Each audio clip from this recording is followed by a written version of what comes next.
There will be plenty of moments when the ball does get played out wide.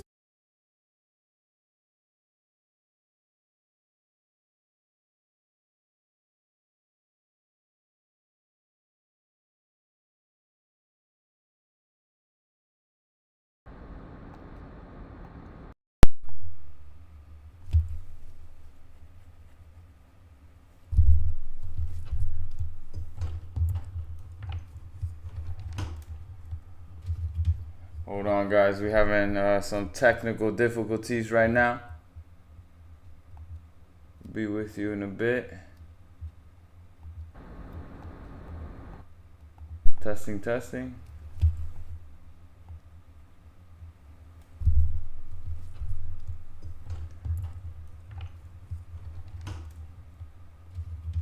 Hold on, guys. We're having. Okay, let's see. There we go. We are back at it. We are live streaming again. Hold on, let me make a post on IG. Why does it keep going away? I think every time I move, it goes away for a second. No, we're good, we're good, we're good. Yeah, you see? Why does it do that? We're just doing all right. Let me just make sure everything's connected. We should be good to go.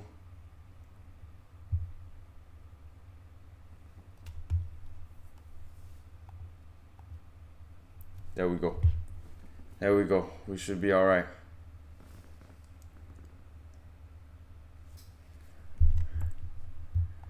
Good afternoon. Good afternoon, everybody.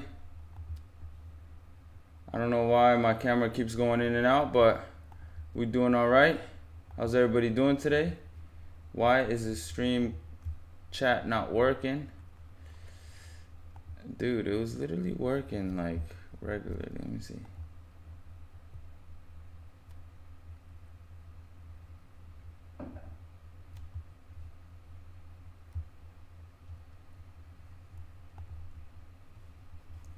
Hold on, guys. I'll be right back. Let me try to fix this. I don't know why it's not working normally how it's supposed to. Let me see. It was literally working fine just a couple seconds ago.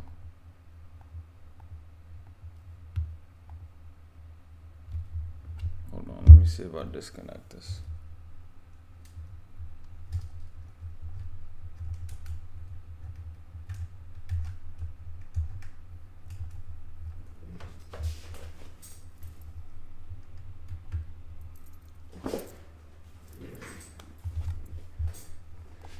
My fault, guys. We're just trying to fix up the stream here.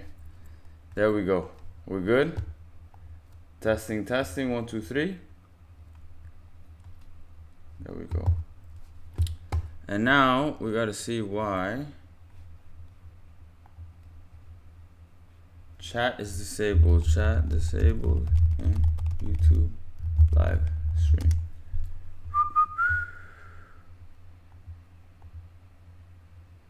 Yeah, we got to see this video real quick. Why is it disabled? There's no reason it should be disabled.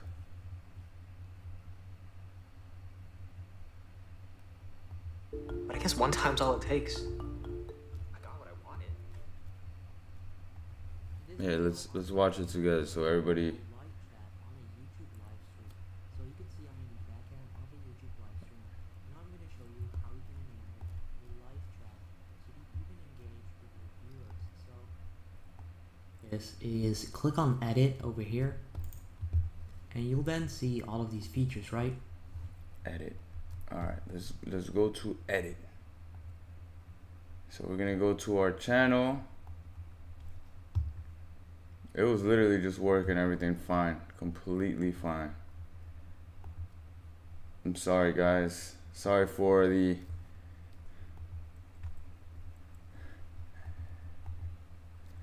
technical difficulties that we are facing today on this beautiful Monday, but hey, it's all right.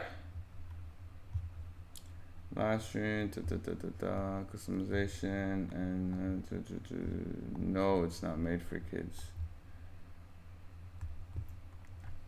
There we go. Okay, it should work now. Let's see.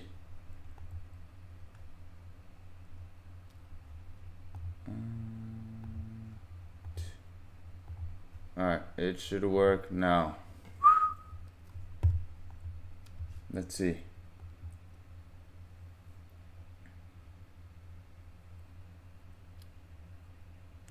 Let's go. All right, guys, the chat is back up. The video is working.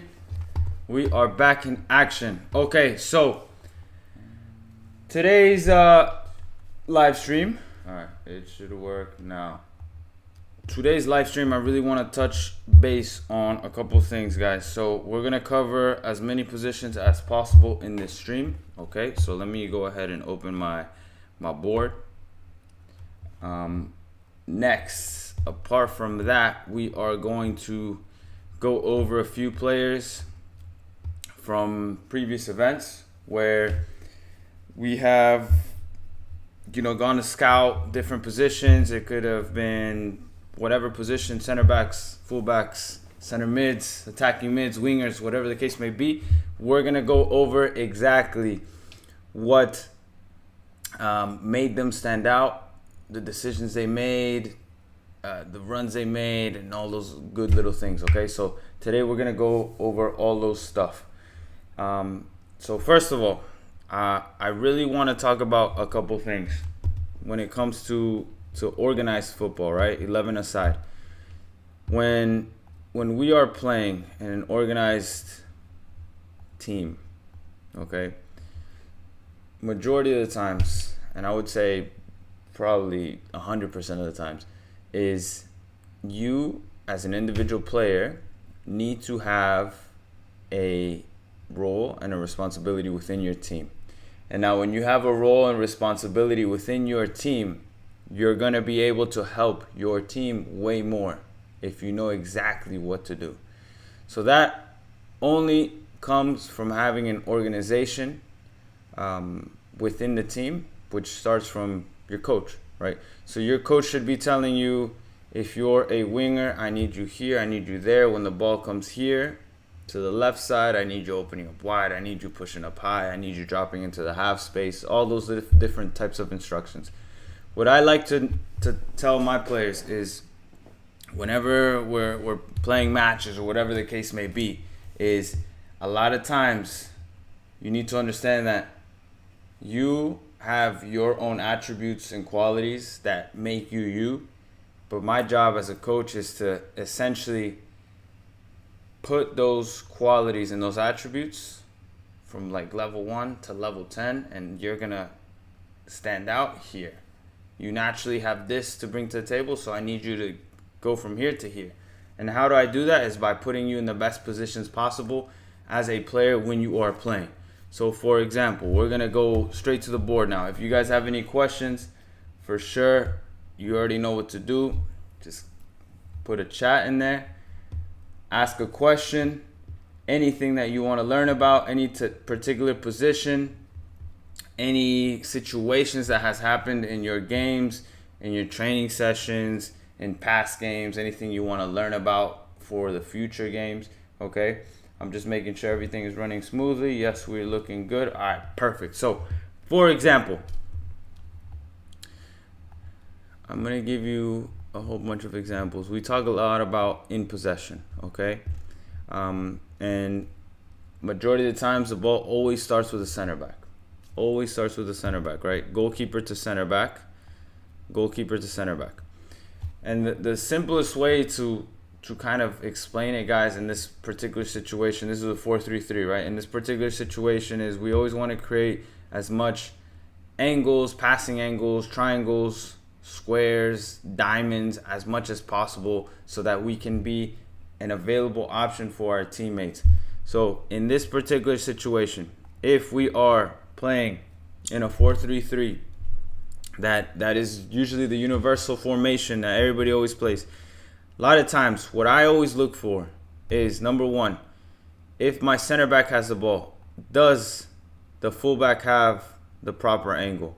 And when I mean proper angle, I don't mean they're too low, they're too high. They're at a proper angle. They're maintaining the width here as much as possible. Okay? Now, when you maintain the width, what do you think the opponent is going to be doing? This opponent here, oh, sorry guys. This opponent here now has to make a decision. The left winger has to make a decision. Where do I stay? Do I stay and mark the fullback? Do I stay inside and mark the space?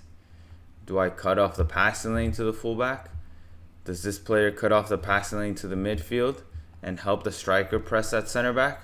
Right? So remember, all of this is happening in a matter of seconds.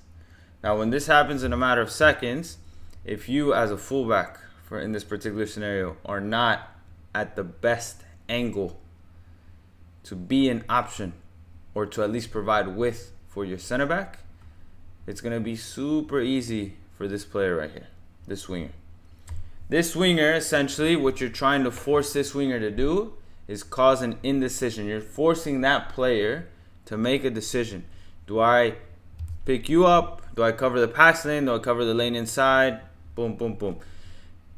There is, if we go deeper into it, the opposition might have a pressing trigger. So, for example, maybe if the center back turns out and plays to the fullback, one of the triggers is as soon as the fullback gets on the ball here, boom, everybody squeezes.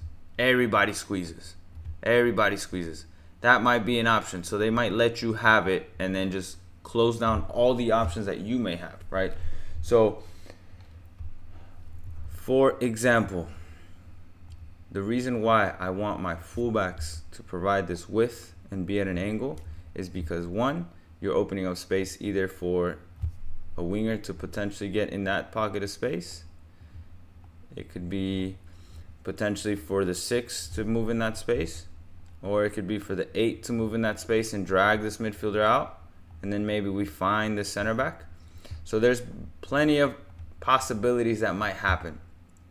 There might be another type of movement that you're required to do. Maybe you as a fullback, you're a decoy. A decoy meaning you're getting wide, but then you're pushing up. What do you think this player is going to do now? Might follow you slightly, and with that little bit of movement is now creating space for somebody else to get on the ball.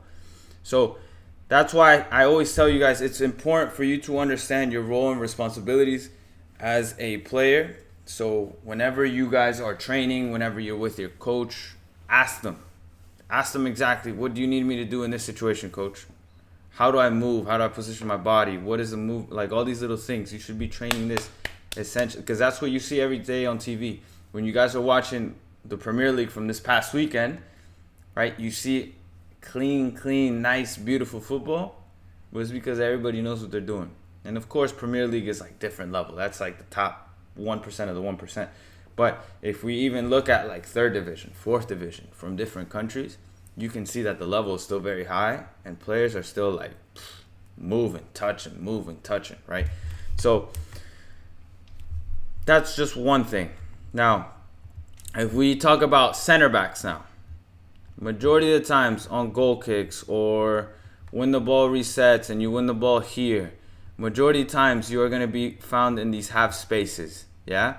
So when you are in these half spaces, okay, you should always look for these 3 to 4 options, okay? Number 1 is my fullback on?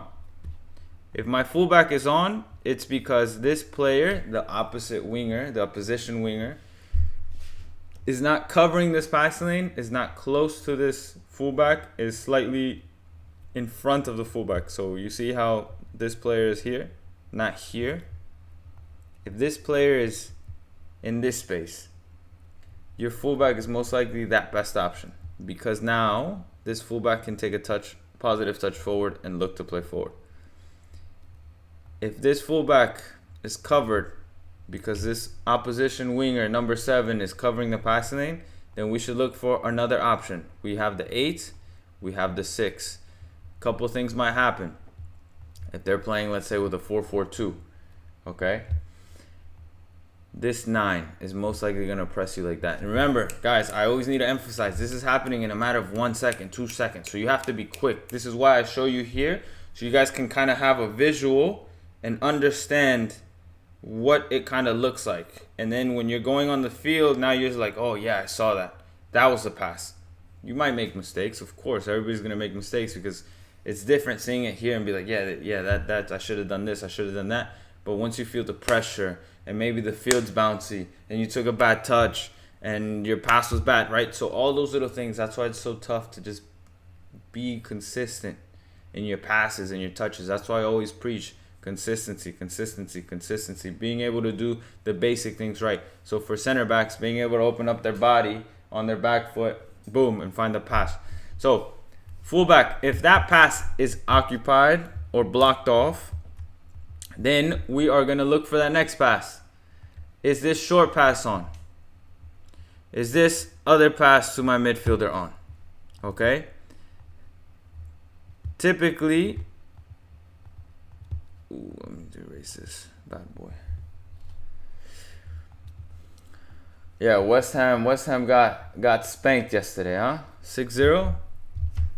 I didn't get to watch the game, but they definitely had a tough day. So center backs, these are other options you can do.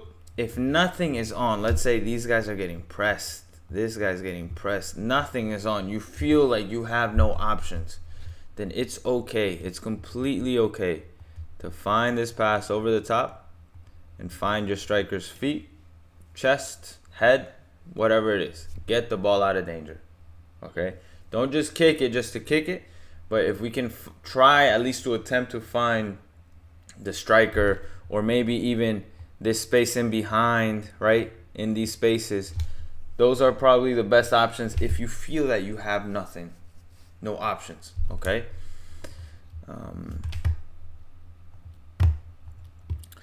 I will tell you guys, I was watching this weekend. Who was it? Let me see if I could find it. Hey, Bayern Munich, man, they're having a difficult season, huh? Oh, Brighton Tottenham. I was watching Brighton Tottenham this past weekend. I really love how Brighton plays. One thing that really stands out to me is how Brighton always builds out with like a box here.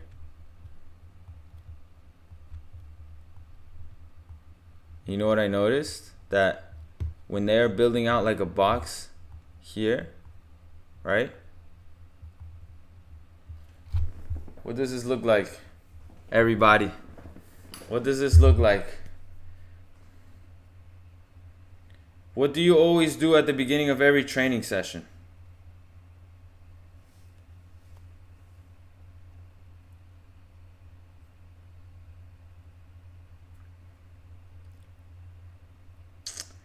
Yeah, my stream is a little bit delayed, but what do we always do at every training session, or what should we be doing at every training session?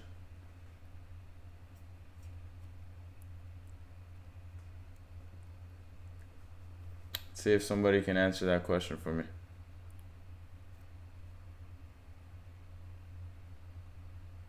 Rondos. Exactly. So we do rondos every training session, at the beginning of every training session. Sometimes it's 4v2, sometimes it's 6v3, sometimes you do like the whole squad versus 3 in the middle, right? But it's always boom, boom, boom, boom, boom, quick touches. So what I noticed in this Brighton game with Tottenham is that when one of the center backs would get on the ball, right? Oh, come on. Why does it keep doing this? When one of the center backs would get on the ball, the opposite side midfielder would slightly drop. And you know what that would create? A quick, and they're out. Quick little one-touch passing. Boom, boom. That's how they would get out. And then you have Estupiñán on the left. That would push up plenty. He loves to attack. The fullback on the right also.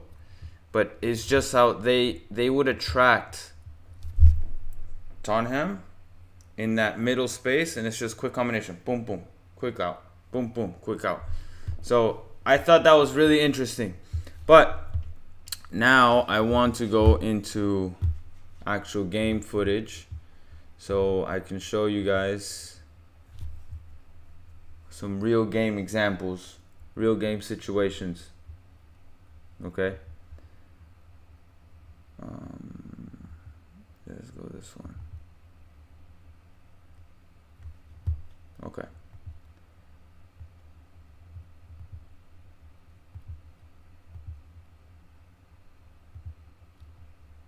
Okay. All right, guys. So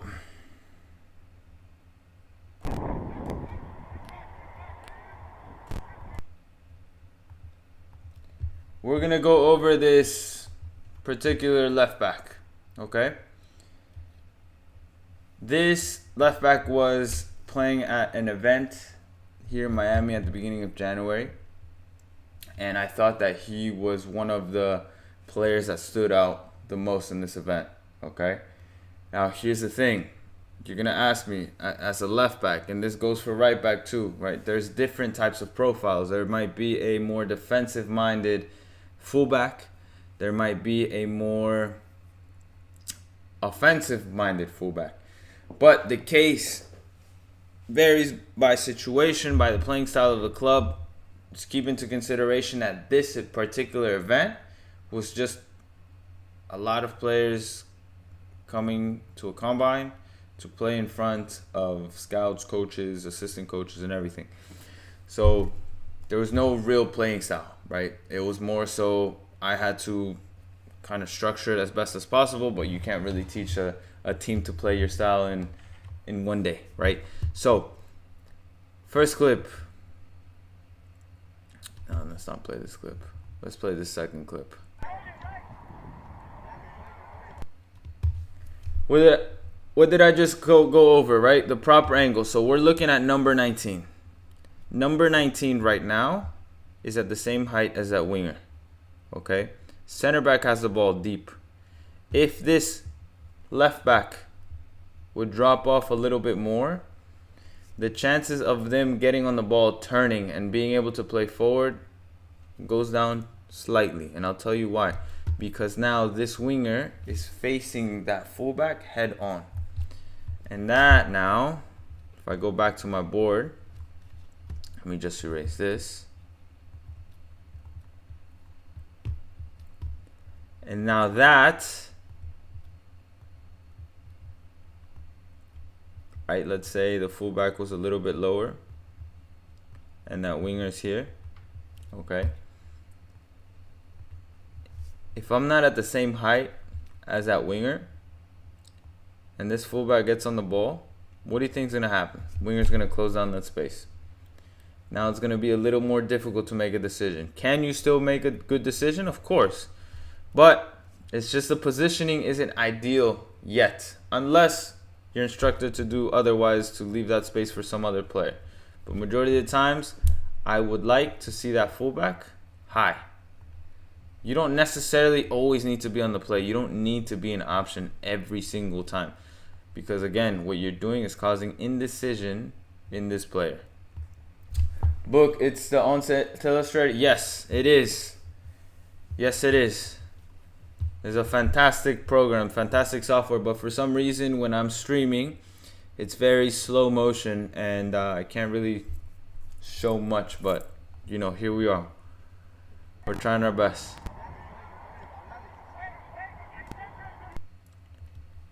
Center defensive mid drops in, right? Fullback drops slightly to be an option. I also want to point out how that center back played it, dropped off to give a little bit more space for himself, for that midfielder just to be an option, right?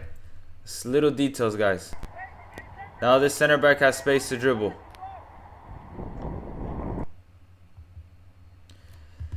So there's not really much options here. You see that? What do you think would be best for the center back to do in this scenario? I'm going to forward it a little bit more.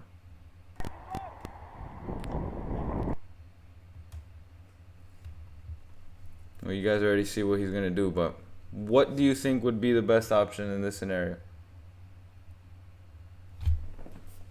I also want to point out how that goalkeeper moved over to provide an angle. The black team was defending really well. No outlet passes. I think the center mids didn't drop to at least provide that option.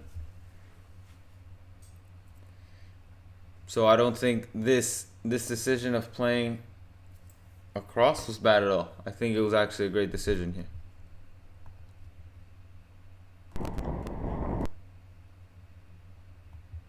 Because you have two midfielders that shifted over in that moment. Let me see. Book, I purchased it. It's value for money as well. It's also they offer certification. Yes. I'm telling you, all my videos that I've made so far has been with the Once Analyzer, and it's been fantastic so far. I've had no problems with it. The way it downloads everything I get to use with it. The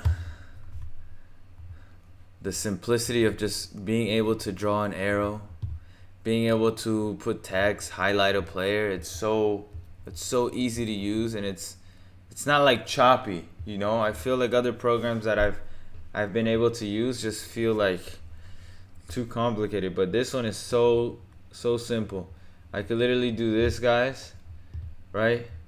Just highlight the player formation. I can highlight the space that they're creating, right? It's amazing. So one thing that I also really want to touch on for everybody watching on the stream is in this video we're looking at the left back. So we're looking at this player right here. Okay? Again, providing the proper angle. Now this team, the white team, has progressed a little more up the pitch. This is the center back. This is a midfielder. This is another midfielder. There's another center back here, if I'm not mistaken. This is the winger. So I told them that I love for my fullbacks to push up, and considering this fullback's attributes and playing style, I knew like it had to fit. Like I couldn't tell that player to stay back. That player loves to push up. So what I did say is this player pushes up, this CDM holds. This whole area, the central area, is their area. So if for whatever reason we lose the ball on a counterattack, because that is where we are most vulnerable, center defensive mid holds, that center back shifts out to be in that half space and cover that particular zone. So we're in like three in the back. It's center back, CDM, center back. Both of my fullbacks have now pushed up. So it would look something like this. Let me put a brand new project. So we're doing a 4-3-3, guys. Okay, and this is how we would start out.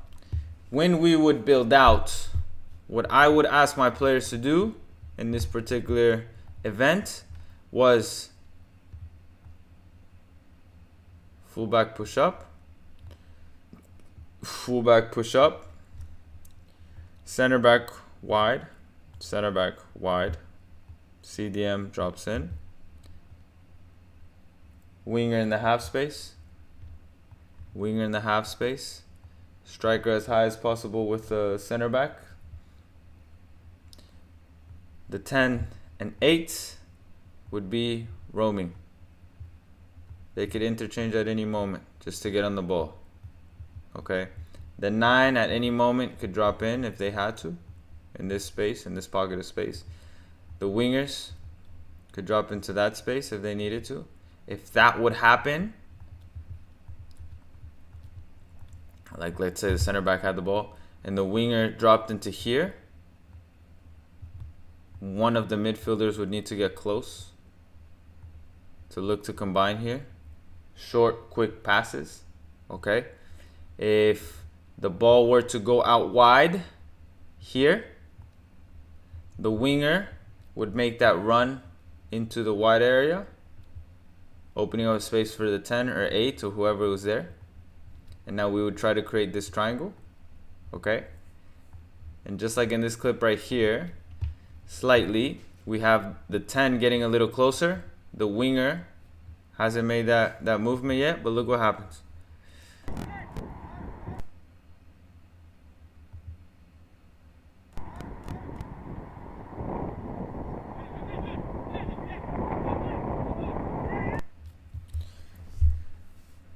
That is why I wanted that player to get out. This player stays. Now, when this player stays, you're just occupying all this space. And what I don't want is for this. Let me just read.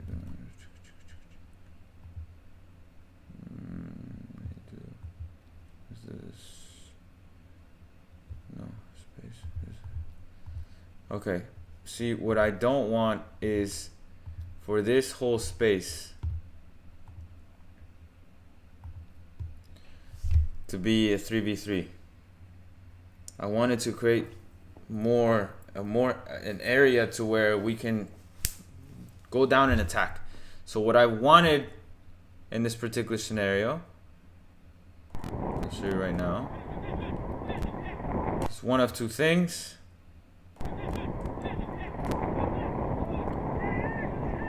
That worked out, but it doesn't always work out.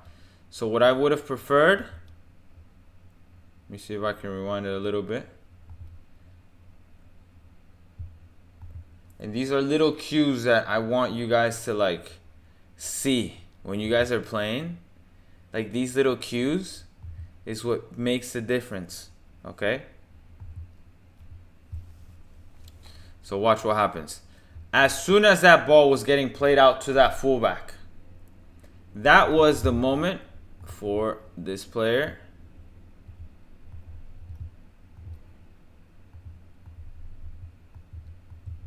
come on.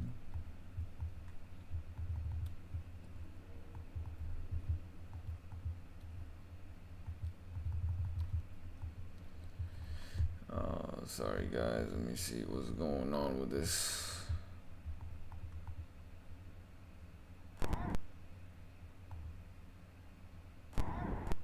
Oh, that's what we don't want. Yeah. That was the moment for this particular player to make that movement out. Because and then I could either create space for this player to come in here, or maybe the striker to come in here. Okay. But what I am looking for essentially is ball gets played out. Two things can happen. The left back now can play down the line, can look to play down the line to this player making the run, can look to play inside for this 10 making that run into the space, right? So being able to identify those movements. And like I said, in this particular moment, this 1-2 worked out. It's fine. They saw something in that moment that worked out, right? And that's okay. That's okay. But majority of the times, if we find ourselves in these situations, that's what I would want my players to do. Okay? Because if I let's say if this was my team and we were having a video call, a video analysis session, and you guys were my players, I would say exactly that. Where's the space right now? The space is back here. The space is back here.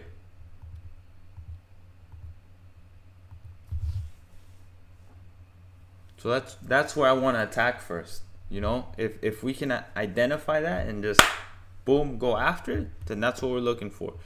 So look what happens. Again, guys, I showed you. It was a quick 1-2. It wasn't a bad decision, right? They still created something there. It's great. But There, that player got a lucky bounce. You see what I'm saying? He got a lucky bounce. Any other moment, it doesn't happen. But it's okay. In this moment, it did. We got a lucky bounce. We're going on the attack. And then this fullback whips in across. Almost a goal scoring chance here, right? So those are just little details that I look for when I'm looking at these players. And I'm scouting and I look at players and everything. So look at this, left back again, transition to the attack.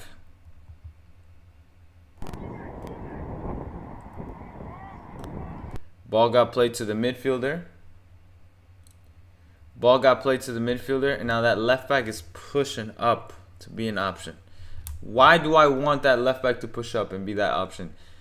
One, you're going to create a 2v1 versus number 25 in black. Two, you're joining the attack. This is a counter right now. We have an option to create something. You know what I mean?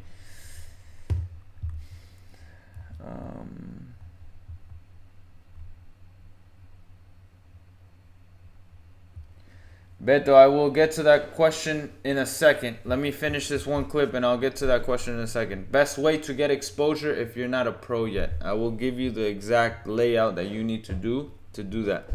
Okay? So, just to finalize this one clip, look at that run this left back is making.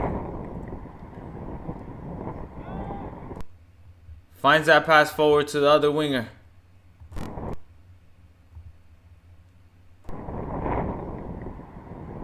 Chance created. But if that player wouldn't have made that run, that's not happening. So that's what I'm looking for.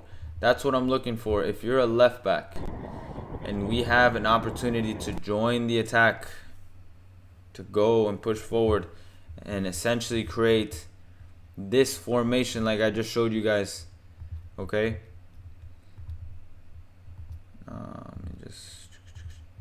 This formation.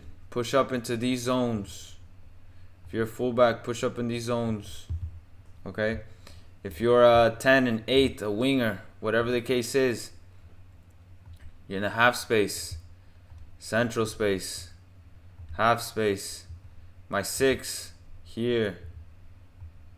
Center backs here.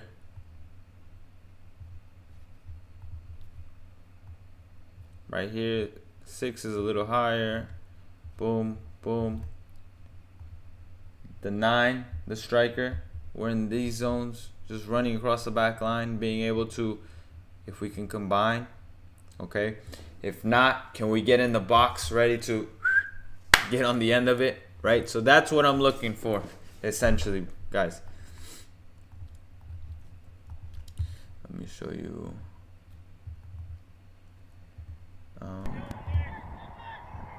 Okay. Is there any other position that you guys want me to go over? Any specifics? Beto, I'm gonna answer your question now. So let's go right into it, yeah? So you're asking me best way to get exposure if you're not a pro yet. I will tell you right now. Let's google.com. I want to write it down so you guys can see it.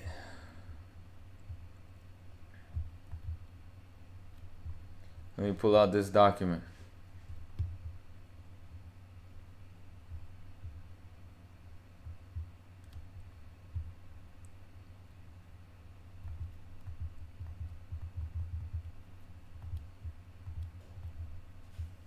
Okay.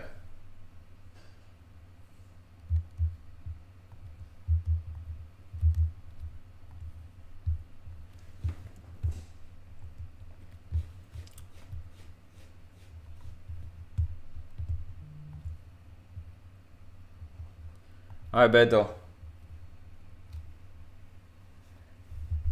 Jeff, I'm gonna answer your question in a second. Let me answer Beto's first. Okay, Beto. So first thing I would ask you is number 1, best way to get exposure as a pro if you're not a pro yet. Number 1, ask yourself, where are you currently playing? Are you playing at a competitive level? Are you playing at a recreational level? Are you playing at a semi-pro level? Number two, how old are you? Right? Are you still 15, 16, 17? Are you 21, 22, 23? What's your situation? Where are you playing? How old you are? What level? Where? What location? What city? What state? Where are you playing currently? What else? Okay, I think that's essentially it. So once you establish and you give me answers to that, I will tell you one thing. For example, if let's say I'm currently a semi-pro, I am 18 years old. This is, let's say, UPSL level. UPSL level, for those that are watching out of the United States, UPSL is like a 4th division here in the United States, semi-pro. There's different levels within UPSL, but let's just pretend we're at the highest level, the elite level. And I am currently, I don't know, in North Carolina. Okay? So I would tell you, number one thing, you want exposure, right? You're 18, you want exposure. Do you have a highlight tape? Have you sent out those highlight tapes? Highlight tapes. Who have you sent them out to? Your network? And when I mean network, I mean coaches that have seen you play, friends that might have connections, your parents that might have connections, your parents' friends that might have connections, any random person that you met at a trial that you see that might have connections. All of these, that's what I mean by your network. Have you been able to send out your highlight tape to your network? What I would do is I would send out my highlight tape to somebody that I trust and that knows about the game. Ask them to see it. Ask them to criticize it. Ask them what they think, because I've heard it before, guys. I've had dinners with these coaches and these scouts, and what they tell me is, yeah, like if they don't catch my attention in the first 20 seconds, I'm not watching the video. And if the video is not eye-pleasing or eye-catching, I'm not watching it. You could have like 20 goals a season in UPSL, but the truth is, nobody from the 3rd division, 2nd division, or MLS is going to come down and scout. Nobody's coming down to scout those matches. So that's why you have to get yourself out there. You have to work your network. You have to go to trials. You have to go to tryouts. And it sucks because, yes, a lot of them are money grabbers. But that is the only way, if you don't have any connections, to get your foot in the door at first. But by going to those places, now you're starting to create your network. You can also network for free online. Networking for free online will grow tremendously any opportunities that you may be able to have. Okay? So let's say you answer yes to all these things. Okay, why is nobody giving you an opportunity? Why is nobody hitting you up? Well, I'll tell you, because number one, maybe the club that you have reached out to, does not need your position. They don't need you. They won't even look at you. You might be a fantastic winger, a fantastic fullback, but they don't need you. They don't want you. So they're not even gonna look at you.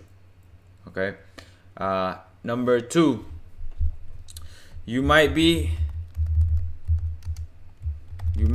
aiming too high in terms of trialing for a pro club.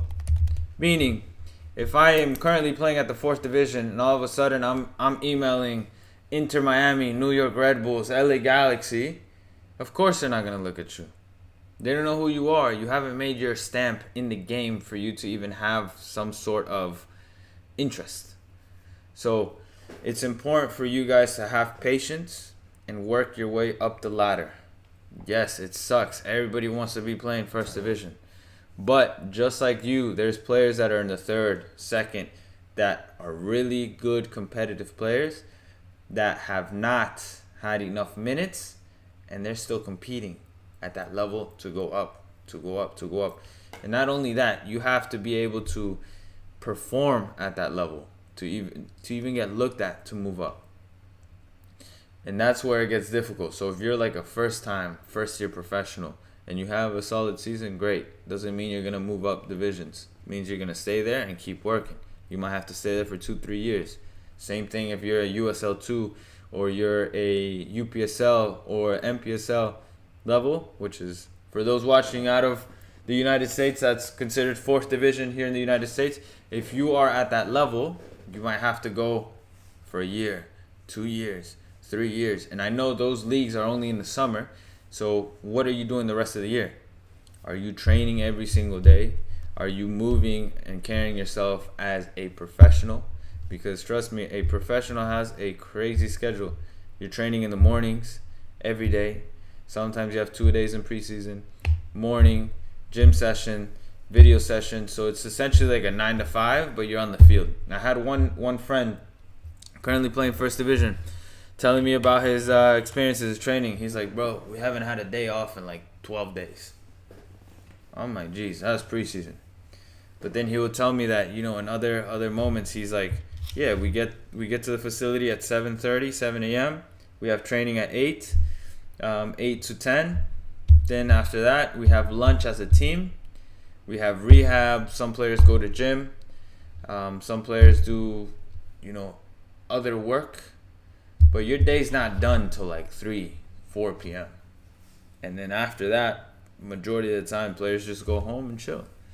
Or work on something else. Or something outside of football. You know, that depends on you. What are you going to do after? So that's what I would say is, if you are aiming too high, nobody's going to look at you. I think it's really important to go to the level that you're currently fitted for. So like I said, if you're like UPSL, USL2, you might be able to get to USL1 if you have like a good highlight tape, good recommendations, a good network. Just get your foot into the door. If you had a fantastic season, you might get signed. It's tough. But then again, like there come so many different things come into it, right? It's your physicality, how your body composition is, how you're built, how technically sound you are, how smart you are when it comes to playing the game, right? Do you make the right decisions? Are you making the right runs? Are you making the right movements? And then, of course, the psychological, the mental part is, are you sharp enough to handle your emotions in high emotional moments? Can you stay composed when there's a lot of pressure on you, right? And then lastly, what I would say is, if you want to get exposure, you're going to have to, excuse my language, you're going to have to eat shit for a little bit, okay? If you haven't played anywhere, if you're not from a pro academy, if you haven't been at any somewhat decent professional club, you have to eat shit for a little bit. So I would also recommend, if you have a background from a different country, let's say my parents are from, I don't know, Sweden. If I have a Swedish passport, I will try to go to Sweden. If I have a Mexican passport, I would try to go to Mexico to get into like the 4th tier, 3rd tier, or Sweden 4th tier, 5th tier, Germany 5th tier, 6th tier, whatever the case is. Because now, let's say I have a passport from another country, okay? I can get into the system and start working up the ladder. German passport, if you have a German passport, EU passport, you can go anywhere in Europe. So use that to the best of your abilities. because now you have that ability to get into the system. You're going to be registered as a professional player. You're going to have a transfer market. You can have one good season and potentially look to move up a little bit more. Okay. Whereas here in the States, again, like I said, guys, if you're playing USL 2 or MPSL or UPSL 4th Division, nobody's coming to look at those games, man. Nobody is coming to look at those games. No one. No one is interested in scouting those games. Unless, like, even if you're player of the year, like, rarely does it happen. You know what I mean? So then now it's a little more difficult. You have to network yourself. And again, like I said, if you have a passport from another country, look into the league there. If it's Japan, look to move to Japan for a year. Look to build your profile in Japan for a year. If maybe building your profile in Australia, New Zealand, maybe that's the route you take. But yes, it sucks because now you're going to have to live in a different country with different customs and have different types of, you know, things that you're used to. The United States living is going to be completely different. Like, you're going to miss your friends, your family, and, you know, all these little things. It's going to suck. But if you really want to play this game, that's what you have to do.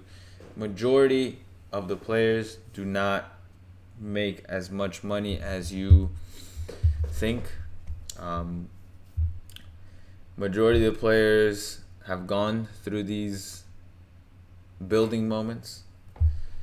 So, you know, all these players that you see playing like first division, I guarantee you a lot of them have started from like lower tiers and worked their way up, and it just had one really good season, and that's when they got pulled up. So that's what I would recommend if you want to get exposure. Just make sure you are playing every season, every year you're playing, so you have a curriculum. So if you do at one point get interest and somebody's like, what were you doing from 2022 to 2024? And you tell them, oh, I didn't have a team, I just wasn't playing. Cut, bye, we don't need you. They want somebody that's playing every day in you know, competitively, in a season, every time competitively. So I hope that answers your question, Beto. I'm sorry I went on a little rant. Jeff, where do you want your 10 and 8 to move when you have possession? Okay, so let me pull up the board again. That is a great question, Jeff. So for example, let's say that my center back has the ball. We've progressed up the field. Yeah, we will keep this triangle inside. Okay, because I love to clog up the center of the park. The reason being because I'm really a big fan of short passes. Short passes to attract, to then exploit the wide areas, exploit the spaces in behind. Okay, so what do I mean by that? So for example, if my 10 and 8 are a little bit higher, and I'm gonna put some defenders so you guys can kind of see it. Let's say the back line is here.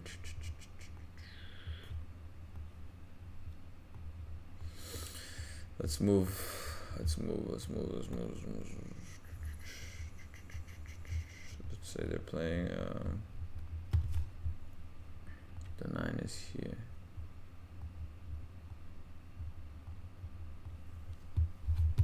Okay.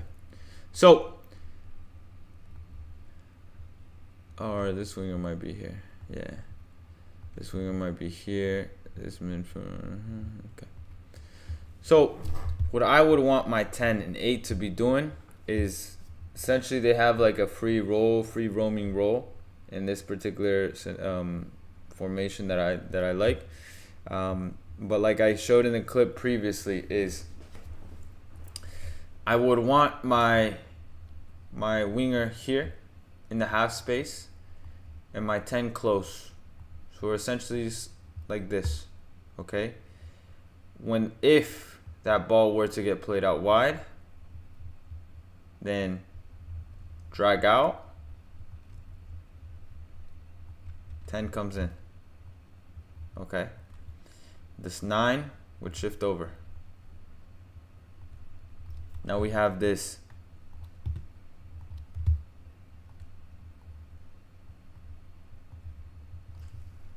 box here. Okay, in this moment the 8 would be here, approximately here, stretching out. You may not get the ball. If you get the ball, fantastic, but you may not get the ball. But the reason why I want you to be there is I want you to stretch out, make space here. I don't want you to stay here. You're moving a little higher. Okay, always trying to maintain this little triangle. The 6 might be here. Okay, the 8's gonna compress. This other midfielder might be in front of you or behind you. I doubt they're gonna be behind you, but you're here. You're in between lines, the opposite side. Okay, the 6 is gonna be around here, and now we're all shifted over. No options, fantastic. 10, boom. Let's play a switch. Now we play a switch. The winger, if that passes on, fantastic. If it's not on, out wide. But I would want this center back to find that pass inside first. Okay, now remember the 8 that was a little higher? It would be here, moving to support, and now we have this situation going on here. So essentially it depends what is going on in that particular situation in terms of what passes are being made, of where I would want the 8 and 10 to move. But if we have progressed forward, Jeff, and my center backs have possession of the ball around the midfield area, I would want, like I said, tight triangle in the central area. And two things can happen, and I think it's just a matter of being able to recognize the space. They can make that run into space. The winger can make that run into space if the ball's played out wide, okay? Or even to create space for the 8, they make that run out wide, okay? But what's gonna happen is when they're starting in these central areas, right? The opposition is not gonna follow you all the way out here. Typically, if everybody's moving at the right time, they're not gonna follow you all the way out here. But you start in here to where they think they have you marked tight, okay? Because even then, like for example, if it's like a 3v3 here in the middle, okay, and that's where my striker comes into play. And we look to quick combinations. It's not on, okay, restart, get wide. But what that does also is quick combinations inside, short passes. We can go negative if we have to in these zones. Because at any moment this player is gonna try to pinch in, and that's when we try to find a get in, cross. So that's what I look for my 8 and 10. So I guess just to sum it up, two main things that I'm looking for when they are playing in these zones is we're creating this triangle / diamond in the central area. I'm gonna show you right here, guys.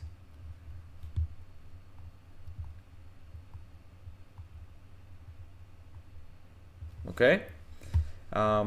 When the ball is with the center back and any movements that's happening, they can either occupy that run in behind. They can occupy this space in here if that winger moves out. Okay. Or if need be, they can drop a little deeper. They can drop here to allow for this fullback to keep pushing up, because that 6 is not gonna follow you all the way out there. But I want them to get on the ball. primarily in this zone.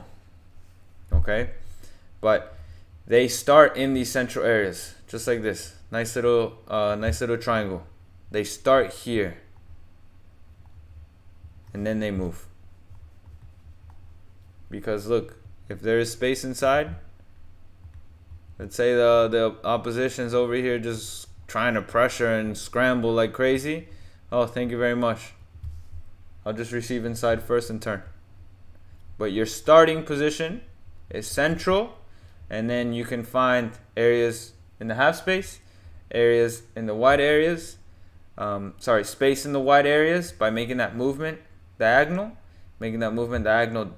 down to get on the ball, or just making that movement side on, just to get in this space, to create this little triangle, to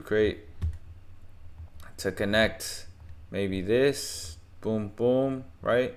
So there's just a lot of different areas where this center mid can go to, but that's how I would want my center mids to line up. So if you guys have a game this weekend, upcoming weekend, I want you to identify those spaces. And look, let me see if I can find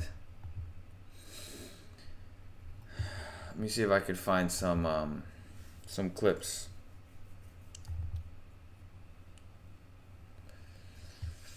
Let's see.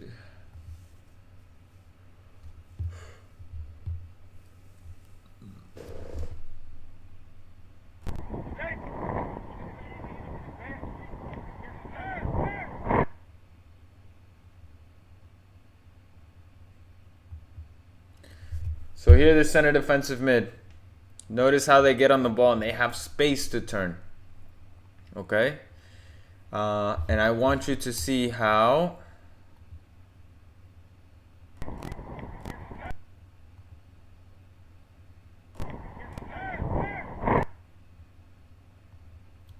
when they have space to turn.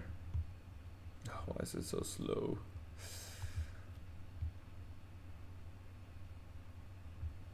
When they have space to turn, this is one of this other center mids.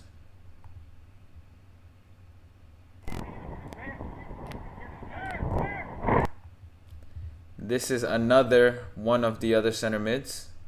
High. One's in the half space, one's in the central space, and he finds that pass. Because look, 1, 2, 3. These three center mids are not following.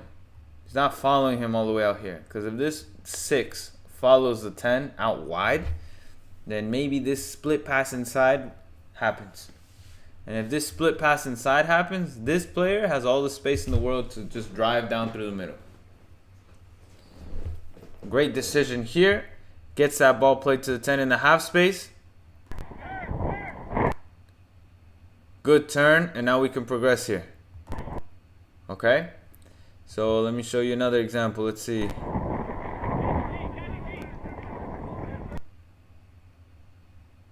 The 6 is low.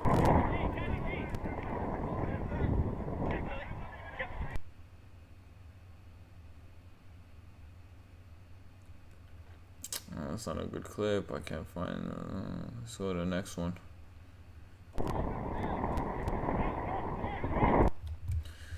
Watch how they're lined up. Look at my three center mids. We have the 6. We have the 10. We have the 8. Oops. Let me just erase that. This is this one. 1, 2, 3. See that? That's what I'm looking for. The 6 gets on the ball.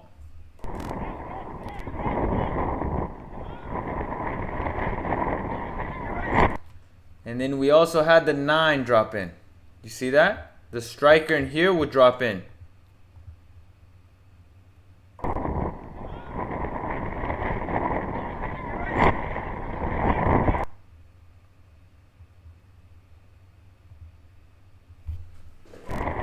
I haven't seen these clips in a while. For my liking, this 9 drops in way too deep. I don't need him to drop in that deep. If you get on the ball, great. If you don't get on the ball, I don't need you there. You're occupying my other midfielder space. My other midfielder should be here. The 9 should be just a little bit higher so that maybe we can look to combine if that player were to get on the ball. But look, the 10 again in the half space. Wide, no options. Yes. Look how deep the 9 is. We don't need him there, right?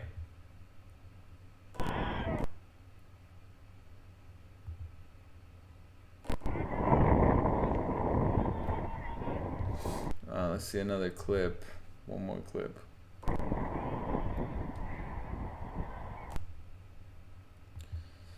So, okay, let's see. CDM, this is for my young daughter who's training for spring. She's also flexible as a wingback. Okay, C. Gomez. This is actually, these are all the clips from a CDM. And this center defensive mid actually played really well in this event. And the reason that this CDM played extremely well was because they were able to make themselves available consistently throughout the match, was able to consistently dictate tempo. They looked composed under pressure. They were finding the correct passes. They were really, what's the word?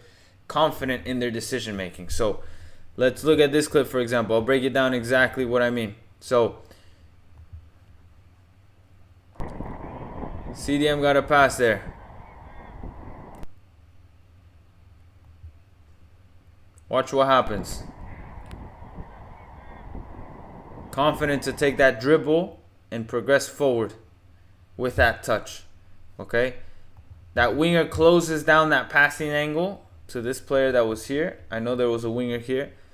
And just plays out wide. Keep the ball, no problem. Okay? Let's go to the next clip.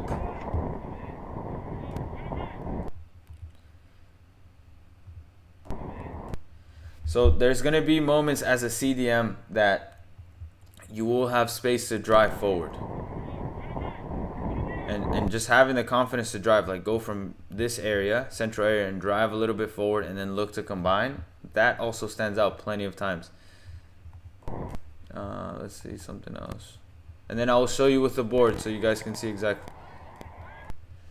So again, look at these angles. Angles. This is a CDM right here. Okay. He is the connector from center back to center back, because this passing lane to center back is right now is blocked off. If this player gets it, he can also turn. We can look to find a short pass. We can look to find a big switch. We can look to take space and then find that pass. I don't remember what this player does, but let's see what he does in this clip. Quick scan of the shoulder. Always have to scan the shoulder as a 6.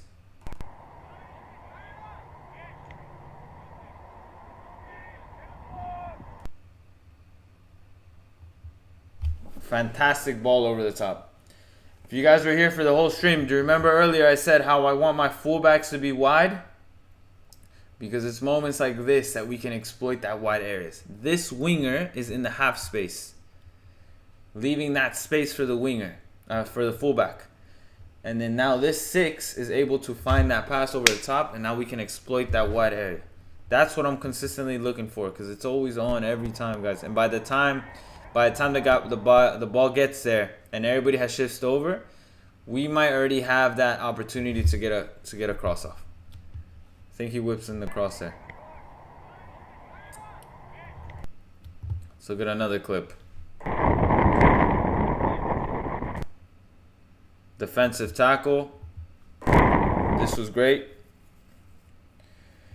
Jure, would you be interested in checking out my highlight tape? Yes, we can definitely go over it. 100% we'll go over it. Even these short passes, right? Just making yourself available as a 6, because, right, as a 6 you primarily start in this central area, right? You're always in this area. And you're always like, I always like to talk about it like the top of the triangle. And I did a video on this the other day. You want to be able to check out, not check in. So this player did not check in to get on the ball. He checked out to get on the ball. Because this midfielder on the opposite team could follow him, might not follow him. If he follows him, great. Because now it makes space for who?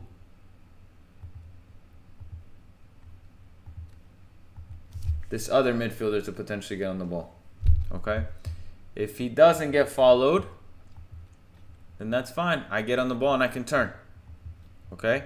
So just remember, as a CDM, just being able to stay in your zone, being able to stay in your pocket, finding those passes. So if I go back to the board, and we'll finish up with this, guys.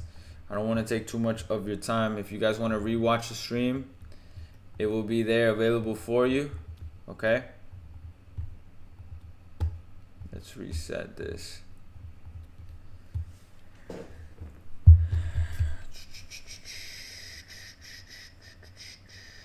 Let's see. Okay.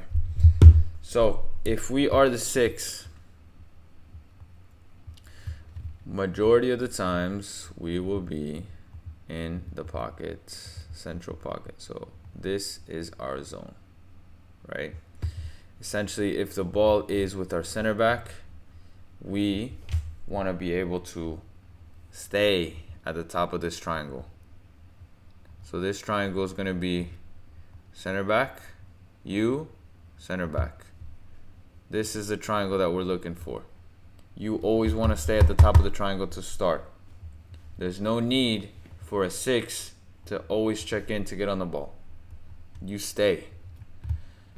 Typically, you're going to stay on the blind side or in between the strikers.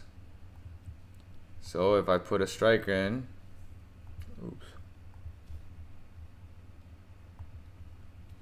So if I put a striker in for the red team, they're most likely going to be here. The 10 might be pressing you here, holding, or might be pressing the passing lane. Your job as a 6 is to identify what's going on. If that passing lane is blocked off, then what I can do is just move opposite and try to be on the blind side. Okay? There's no need for you to move in front because there might be another midfielder that moves here. You just stay. And you essentially are, majority of the times, are staying in this pocket. You just move out. Move out. Ball's on the opposite side. You move out. Staying. If the ball gets played backwards, then you can drop. If the ball is wider, if the center back has the ball wider, okay, then you drop off. You can drop off. If I have both of my center backs out wide, there's a center back here, then I can drop in to be that option. This opens up space for another midfielder and potentially drag out an opposition. If the opposition does not come with me, then fantastic, I can get on the ball. And now here, when you have the ball in this zone, this is where you as a 6 need to find these passes. First, as a 6, can we find these short passes? 9 out of 10 times, this player might have a man on, but you are just orchestrating play now. Tell them, man on, get it back. Tell them, man on, get it back. If they don't have a man on, they can turn, boom, play out. Now, it's really important, your action after you make that pass. Don't stay. Everybody's progressing forward. Everybody's moving forward. You push up with the team. You always want to push up with the team. You never want to be too deep. You do not go past your 10 and 8, but you go up to support. So, for example, you played out, boom. Ball got played out wide. The winger has it now. Okay? 8 might be here. You as a 6, shift over now into the half space. You don't need to get on the ball. You're just there to support. If they find you, fantastic. If they don't find you, no worries. Okay? But you're there to support. If they need help, they'll find you. Boom, boom. Now here, can we look to maybe rotate to our 10 that dropped in? Can we look to find our 9? If this area is now congested, right? The reason why they got it out of this zone is because it's congested. Maybe we have too many defenders. Then now that's our moment to switch. Can we switch? Okay, so that's essentially what you would be doing as a 6, just trying to find the areas where I can support, and if I do get on the ball, I'm providing the proper angles for my teammates. Always provide the proper angles, and then just distribute play. So guys, I hope that helps. I hope you guys enjoyed the stream today. That is it for today, and we will be again back next Monday. So any particular or specific situations that you guys experience throughout the week or throughout the weekend, or anything that I in particular see, I will look to cover it on Monday. But yeah, guys, I mean, I love the game. Is just very, you just got to think of where to move, when to move, how to move, and be able to read these cues in order to make sure you make the best possible movements in games, in matches, but also position yourself in the best possible area for you to continue playing better throughout the matches. The more that you can see it from like this angle, the bird's eye angle, you're going to be able to see it more when you play. So when you're playing, again, I said this last stream, but when you're playing, you got to see it from here, from up top. And when you see it from up top, you're kind of like, oh, that's where I should have been. This is how I should have moved. So I hope that helps, guys. Thank you so much for joining the stream. If you have any other questions, just always, shoot me a DM, comment on the YouTube videos, whatever you need. If you need help with your position, go to the YouTube channel, watch your video, watch it over and over, and then essentially you will understand a little bit more. So when you watch these games, look for those moments that I'm talking about. If you have video of your games, look for those moments in your game to figure that out. Because that's how you're going to be able to recognize these moments. You see yourself like, oh, I should have moved into that space. Oh, I should have done this. I should have done that. That's how you guys are going to improve. So thank you so much, guys. I will see you guys later.